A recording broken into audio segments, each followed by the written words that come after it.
Now, the use of tablets for navigation in boats is definitely on the rise, and it's not hard to see why. Many people already have tablets, and there are a variety of really useful apps for them. They have inbuilt functionality and increasing connectivity to other systems both on and off the boat. And I've long since been an advocate for tablet navigation. I've been using Navionics on my phone for the best part of 10 years now. And on board my Shrimper 19, I've relied on my iPad Pro as my primary navigation device for the last 3 seasons. So why have I now fitted a fixed plotter to the boat? Well, in this video, I want to use my own case study as a platform to discuss the pros and cons of these different devices and perhaps help people come to their own conclusions about what is the most appropriate system for their own needs.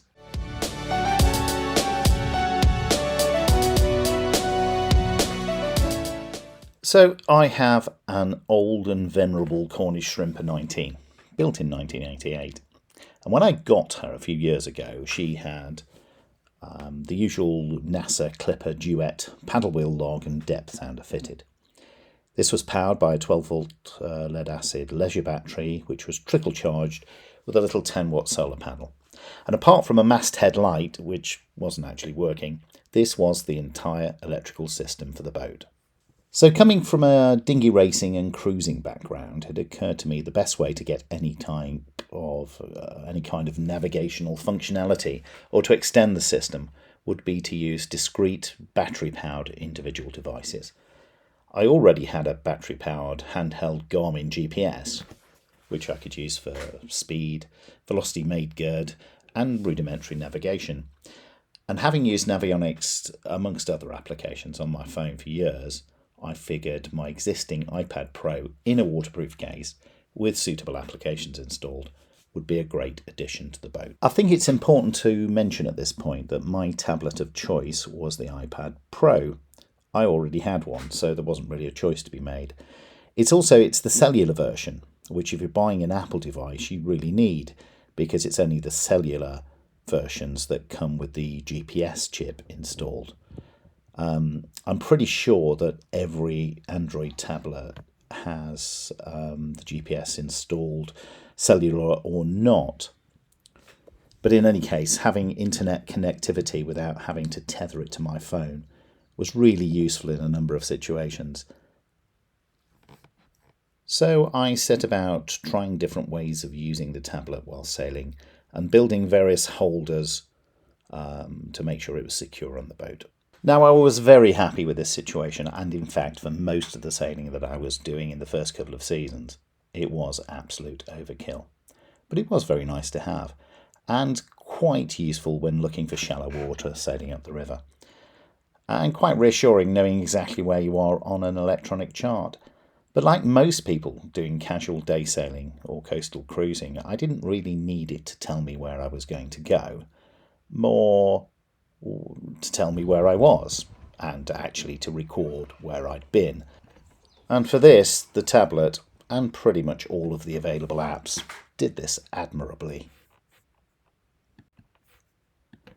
Now, battery power for the iPad gave me about 4 to 6 hours with the screen full on, a little bit more if you turn the screen off, which you'd find for most days, but for anything longer you need to recharge it, and it takes quite a bit of power to recharge an iPad. But I had enough capacity in the 12-volt leisure battery to do a couple of recharges without really worrying too much. So all good so far, but there were a few issues. There were some occasions when the tablet got wet, either through spray or when raining. Not a problem in itself because it's in a waterproof case, but it does make it a little more difficult to control. Touchscreens generally don't respond very well when the surface is wet, or when your fingers are wet, and especially when you're wearing gloves. And there are times when I couldn't use the tablet as I wanted because I simply just couldn't zoom in or out or change the screen, which was fairly annoying. I could, of course, have kept it in a dry location or on some sort of swing-out holder mount, but it's always a compromise between it being accessible and it being firmly mounted to the boat. And when you really need it, heeled over with the spray coming over the deck, the last thing you want to do is start passing the expensive iPad around the cockpit. Another situation where it doesn't work very well is in bright sunlight. Two things here. Firstly, it's quite difficult to see sometimes. The screen resolution is incredibly good, but the brightness isn't. Secondly, in full sun it gets quite hot, and it doesn't take much to overheat an iPad and effectively render it useless until it's cooled down again. You can get around this by mounting in a different place again, or keeping it in the cabin and taking it out when you need it, but again, it's something else to manage, and your expensive device is never in the right place at the right time. Now, as I said before, battery life on your average tablet is more than enough for most days out, and can be topped up along the way. But in a busy summer or a more extended cruise, I found that the tablet was more or less permanently plugged into the boat's electrical system. And when I'm recharging it off the boat, well, it's just another thing to manage. Now, of course, it's true to say I could have got round all of these issues by just using it slightly differently and altering the way I mounted the tablet. But there are a few other things to think about. Now, I'm not the only person who uses the boat. It's borrowed regularly by my kids. And also, my brother is partial to a little sail, a cruise, or the odd fishing expedition. And it's not always convenient to give them the tablet. I'm often using it myself. They manage by bringing their own devices and whatever apps work for them, which kind of works, but it's not ideal. Also, that trusty old NASA Clipper Duet that's worked well for over a decade was beginning to show signs of its age. The paddle wheel log works perfectly for the first 2 weeks you put it in the water, after which, even with regular cleaning, you can't rely on it for the rest of the year. The depth sounder part of it was pretty reliable, but the display itself is starting to go a little foggy, and the backlight has stopped working altogether, so I resigned myself to replace the unit. And the inevitable thought occurred to me, why not replace it with one unit that does everything? And so the decision was made to purchase a suitable plotter and install it instead of the 3 existing devices. That way it's always on the boat and always available to whoever wants and needs to use it. Now, it's way beyond the scope of this video to discuss the various attributes of all of the available plotters. I've used many over the years. I don't think there's a great deal to choose between them. They're all pretty good. So, in my opinion, it comes down to personal preference. In the end, I chose this Garmin unit for the following reasons. It came recommended by a couple of people I trust, and it was exactly the right price point when I was in the shop and I wanted to buy it. It also comes bundled with all of the charts I need. Because Garmin now own Navionics, the look and feel of these charts was what I was already used to, because basically they are the Navionics charts. Moreover, the Garmin app that comes with it means I can continue to plan and plot my trips away from the boat on my iPad, and then transfer that information quickly and easily to the plotter as soon as I get back on board. This feature I was afraid I was going to miss if I went away from using the tablet. I also spent the money on a slightly larger screen rather than the touch screen for the same reason I explained earlier. Installation wasn't that difficult. I wanted the unit in the bulkhead, so already in a hole where the NASA Clipper Duet was in there. Just needed to enlarge that, use the template in the pack, and she popped right in. There is a little bit of discoloration where the old iPad holder came off, but I've bleached that a little bit and it looks far better now. Time for a quick chug at the river to give it a little test. You can pretty much configure the display to show whatever information you want on there. In a direct comparison in sunlight, you can see the difference in terms of readability, Chartplotter's far, far better, even though it is a lower resolution and slightly smaller.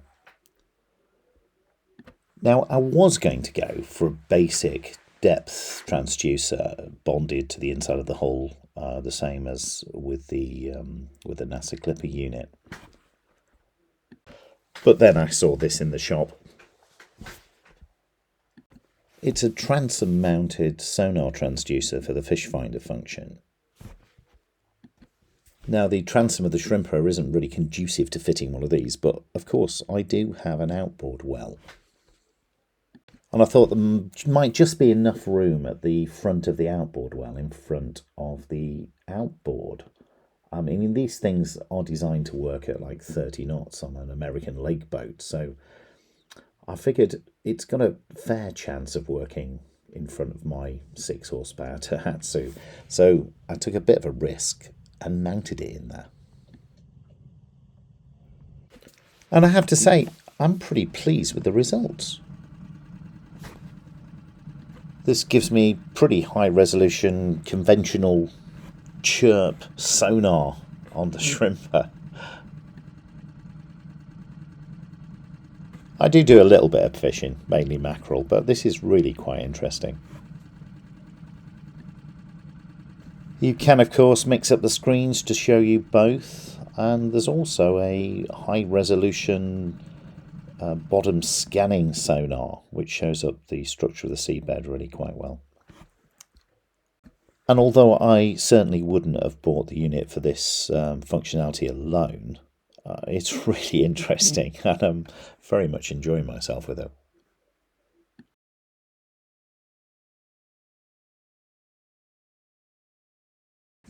So there we are, new plotters in, and I will let you know how we get on with it. I haven't actually given my tablet up.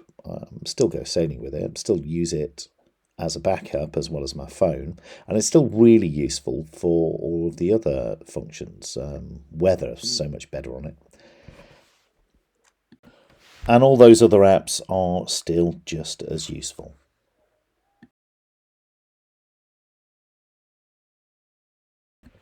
So, to sum up, tablets, love them. They're portable. You don't need an electrical system. So if you're on a dinghy, if you're cruising on a dinghy, it's great. And they are, of course, a multifunctional device. Use them on and off the boat for everything you want to. It's the possibilities are limitless. The screen resolution is fantastic, and if you already have one, it's not going to cost you much more extra money. On the downside, well, you're limited to a battery, and that could be an issue for you. The screen brightness isn't brilliant. I found it very unreliable when wet, and it will overheat at some point if you put it in the sun. You kind of need the cellular version, I think, which can get expensive. And the bottom line is it's just another device to manage. In contrast, the Chartplotter is definitely more reliable. It's readable in all weather. There's a wider range of navigational functionality I found on it. For instance, it does VMG really well. The routing's not much different. It's the same algorithm as Navionics. But the numbers it gives me are just far more useful.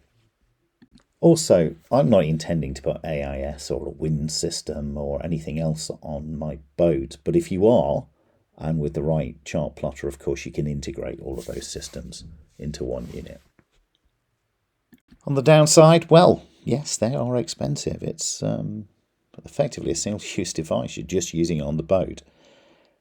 I know people with tens of thousands of pounds worth of these systems on their yachts. And of course, you need to install it. You've got to actually put it in, which means you need an electrical system on your boat, which needs to have the capacity, and then you need to integrate it with all of the sensors. It starts to get really complicated. But I suppose the real question is, do you need one of these things at all? Do you need a tablet or a chart plotter on a boat of this size? Well, only you can answer that. Remember, everything is a compromise. You just find something that works well for you and for what you need to do. But I hope my little story has helped. If you need any more information, pop me a comment, and I'll do my best to get back to you. Many, many thanks for watching. And I'll see you next time when we might actually go out and do some sailing. Goodbye.